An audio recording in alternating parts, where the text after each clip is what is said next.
Hey what's up and welcome to everyone. आज के इस वीडियो में हम बात करेंगे धारा 9 हिंदू विवाह अधिनियम के बारे में। तो धारा 9 हिंदू विवाह अधिनियम बात करता है restitution of the conjugal right, which means that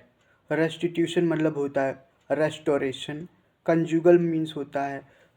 relating to marriage and right मतलब होता है legally protected interest, which means that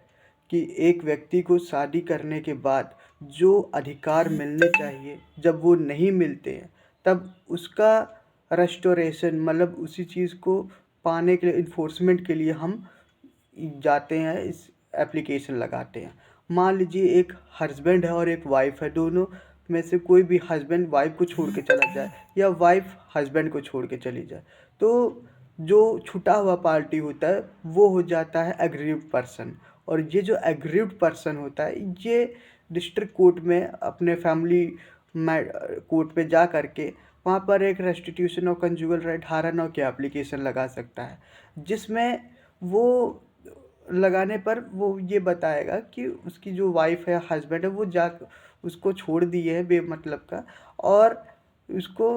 हमारे वाइफ को या हस्बैंड को फिर से लाया जाए, उनको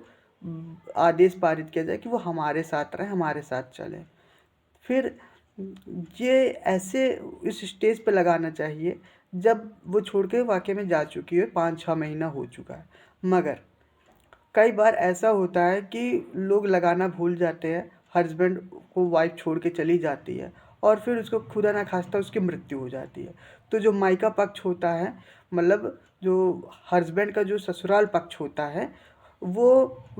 हस्बैंड के ऊपर लगाने लगते हैं दहेज प्रथा के मुकदमे। और जब ये दहेज प्रथा का मुकदमा की जब धाराएं लगती है वो महिला की मृत्यु होने के बाद, फिर सिर्फ उसमें हस्बैंड ही नहीं नपता बल्कि उसके जो रिलेटिव होते हैं माँ बाप भाई बहन इन लोग के ऊपर भी दिक्कतें आ जाती है। बल्कि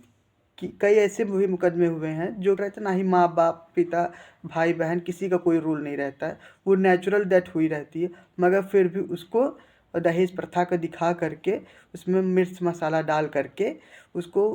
तिनके का पहाड़ बना करके इस मामले को बढ़ा चढ़ा करके हस्बैंड को प्रताड़ित किया जाता है। तो ऐसे में आप निर्दोष हैं या आपने आपके वाइफ के मृत्यु के पीछे आपका कोई रोल नहीं रहा है, तब आप पहले से ही अगर धारा 9 लगाए रहेंगे तब उस सिचुएशन में आपके पास एक ये बड़ा वेपन के तौर पर काम देता है कि आप ये बता सकते हैं कि जो हमारी वाइफ थी वो तो इतने 5-6 महीने से साल भर से तो हमारे साथ थी ही नहीं, फिर हम कैसे उसको मार सकते हैं जब वो हमारे साथ थी ही नहीं। और फिर आप इस तरीके से आप अपनी इनोसेंसी को प्रूफ कर सकते हैं in the court of law.